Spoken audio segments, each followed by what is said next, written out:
Let's get one thing straight. Takeout pizza is a compromise. It's a transaction born of convenience, not a celebration of what pizza can truly be. By the time that cardboard box arrives at your door, its contents have already begun a slow, sad decline. Steam, the mortal enemy of a crisp crust, has been trapped inside, turning the bottom into a foldable, slightly damp shadow of its former self. The cheese has congealed, the sauce has soaked in. The initial glorious promise of a fresh-from-the-oven pie has faded. It's functional, yes, but is it exceptional? Rarely. True pizza greatness is fleeting. Its peak moment is precisely when it leaves the oven. Homemade pizza, on the other hand, is an event. It's a hands-on, deeply satisfying process that connects you directly to the food you're about to eat. Feeling the dough come alive under your hands, smelling the garlic and herbs as you simmer your own sauce, watching the cheese bubble and brown in the heat of your own oven. This isn't just about making dinner, it's about crafting an experience. Every step, from measuring the flour to that first triumphant slice, is part of the reward. You control every single element, ensuring the final product is exactly what you want it to be. From the thickness of the crust to the exact ratio of sauce to cheese, the magic lies in that tiny window of time, the 60 seconds after the pizza is pulled from the heat.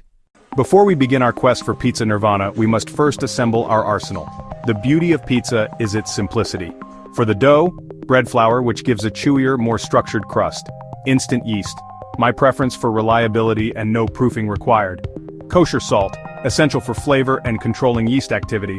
A touch of sugar, food for the yeast and helps browning. A slick of extra virgin olive oil adds flavor and tenderness. And of course, warm water, precisely measured to bring it all together. For our secret sauce, whole peeled tomatoes are the star. Look for San Marzano, or a similar high-quality variety. A few cloves of fresh garlic, thinly sliced. A generous glug of extra virgin olive oil to infuse the sauce.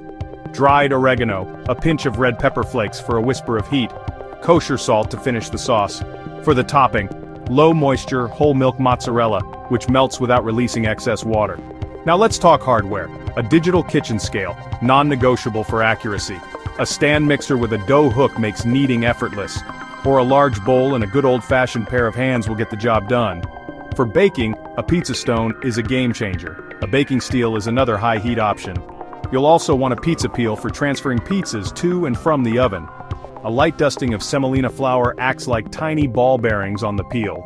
Cornmeal can serve the same purpose. A bench scraper is incredibly useful for dividing dough and cleaning the surface. A good pizza wheel ensures clean, decisive cuts. A large chef's knife is an acceptable alternative for slicing. Don't be intimidated. Many of these tools are multi-purpose and will serve you well in all your baking adventures. The soul of any great pizza is its crust, and that begins with a great dough. This recipe is designed for simplicity and incredible results, relying on a cold fermentation process that develops deep, complex flavors with minimal active work. Using your digital scale, start by weighing out 500 grams of bread flour into the bowl of your stand mixer or a large mixing bowl. To this, add 10 grams of kosher salt, 4 grams of instant yeast, 8 grams of sugar. Give these dry ingredients a quick whisk to ensure they are evenly distributed before you introduce any liquids. This simple step prevents clumps and ensures the yeast and salt are properly incorporated. Next, add 325 grams of warm water, around 105 to 115 degrees Fahrenheit, or 40 to 46 degrees Celsius. Add 20 grams of extra virgin olive oil. If you're using a stand mixer, fit it with the dough hook attachment and mix on low speed until all the flour is hydrated and a shaggy, sticky dough starts to form. This should take just a minute or two. If you're mixing by hand, use a sturdy spatula or a wooden spoon to combine everything until you have a cohesive, messy ball of dough. Don't worry about how it looks at this stage. Our goal is simply to get all the ingredients acquainted with one another. Once the dough has come together, it's time to let it rest. This step, known as an autolyse, is crucial. Cover the bowl with plastic wrap or a clean kitchen towel and let it sit at room temperature for about 20 minutes. This rest period allows the flour to fully absorb the water, which makes the gluten proteins begin to relax and align. As a result, the dough will become smoother, less sticky, and much easier to knead in the next step. It's a passive technique that does a lot of the hard work for you, setting the stage for a beautifully elastic and extensible dough. After the rest, the dough will already feel more pliable. This simple pause is the first secret to developing a great dough structure without overworking it. It kickstarts the gluten development process and makes the subsequent kneading phase significantly more efficient, whether you're using a machine or your hands. This patient approach is fundamental to achieving that perfect balance of a light, airy interior and a satisfyingly chewy texture in your finished crust. We're not just mixing ingredients, we're coaxing them into becoming something truly special. Now, we knead. If you're using a stand mixer, turn it on to a medium-low speed and let the dough hook do its thing for about 8 to 10 minutes. The goal here is to develop the gluten network. You'll see the dough transform, lumpy, sticky mass, smooth, elastic, into a slightly tacky ball that pulls away from the sides of the bowl. It might slap against the sides of the bowl, and that's a good sign. This agitation is stretching and organizing the gluten strands into a strong, web-like structure that will trap the gas produced by the yeast, giving your crust its lift and chew. For those kneading by hand, the process is more intimate. Lightly flour your work surface and turn the dough out. It'll be sticky at first, so resist the urge to add too much extra flour. Instead, use a bench scraper to help you lift and fold it. Push, fold, turn, find a rhythm. Do this for about 10 to 12 minutes. You'll feel the change under your palms as the dough firms up and becomes smooth and supple. This is the gluten developing right before your eyes. How do you know when it's done? The window pane test is the most reliable indicator. Pinch off a small piece of the kneaded dough, gently and slowly, stretch it between your fingers. If the gluten is well developed, you should be able to stretch it thin enough to see light passing through it without the dough tearing, much like a small window pane. If it tears easily, the dough needs a few more minutes of kneading. Once your dough passes the window pane test, it's time to shape it for its first rise. Form the dough into a tight, smooth ball. Use the friction of the counter to pull the surface taut. This creates a smooth skin that helps it rise evenly. Place the ball into a lightly oiled bowl, turning it once to coat the entire surface with oil. This prevents a dry crust from forming as it rises. Now comes the easiest and honestly probably the most important part of the process, the cold fermentation. Cover the bowl tightly with plastic wrap and place it right into the refrigerator. This, folks, is where the magic really happens. While the dough could rise at room temperature for an hour or two, a long cold rise in the fridge for at least 24 hours, 48 hours, 72 hours. The cold temperature slows down the yeast's production of carbon dioxide, which is what causes the dough to rise, but it doesn't stop the other enzymatic activities that create those complex flavor compounds. This is the secret behind that slightly tangy artisan flavor. During cold fermentation, you're giving time a chance to work its wonders. The dough will rise slowly, and more importantly, it will mature. The yeast and bacteria break down the starches and proteins in the flour, creating subtle, nuanced flavors that a quick rise can't produce. It's like marinating the dough from the inside out. After 24 hours, the flavor will be good. After 48 hours, it'll be great. After 72 hours, it'll be exceptional. This patience is what separates good pizza from unforgettable pizza. Take the dough out of the refrigerator about 2 to 3 hours before baking. If you made one large ball, now's the time to divide it. For our 500-gram flour recipe, this makes two 12-14-inch pizzas. Use your bench scraper or use a knife to divide the dough into 2 equal portions. Gently form each portion back into a tight ball.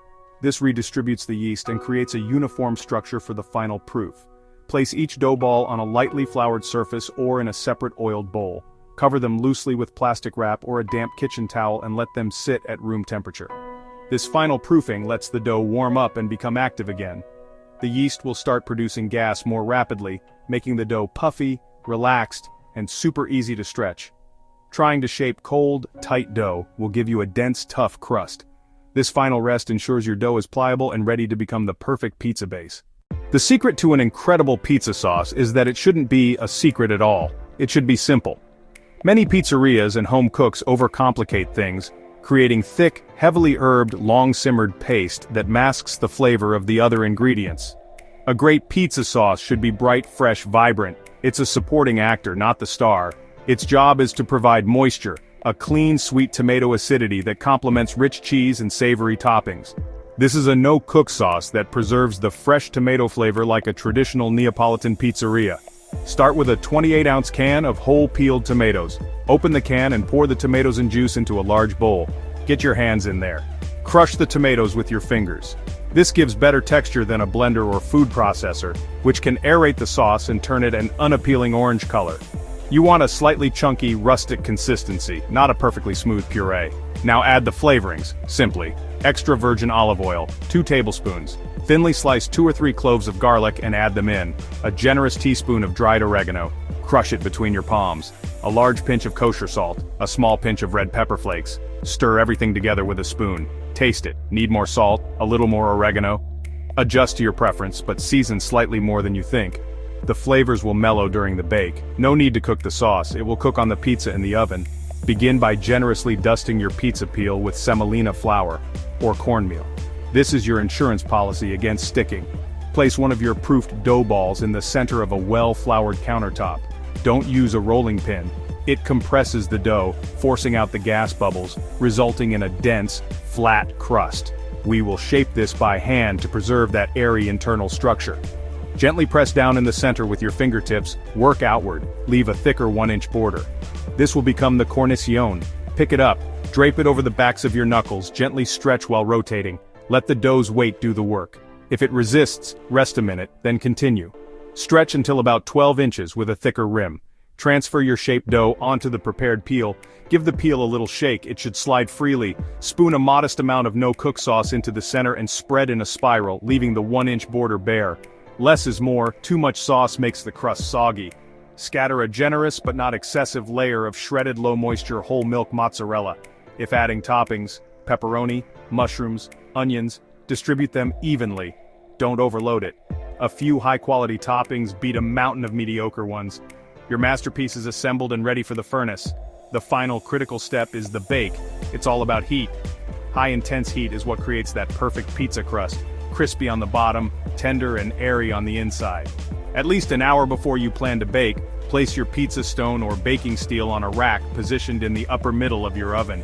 Preheat your oven to its absolute highest temperature, typically 500 to 550 degrees Fahrenheit, about 260 to 290 degrees Celsius. Let the stone preheat for a full hour. Give the assembled pizza one final jiggle. Open the oven, position the peel. With a confident, quick jerking motion, slide the pizza onto the stone. Close the door immediately. After 5 or 6 minutes, check. Rotate 180 degrees if needed. Look for a deep, golden brown crust edge and browned, bubbly spots on the cheese. Retrieve with the peel. Transfer to a wire rack for a minute or two, not a cutting board, or the bottom will soften. Then to the board. Slice with a pizza wheel or a large knife and serve immediately. This is it. This is the moment of pizza perfection.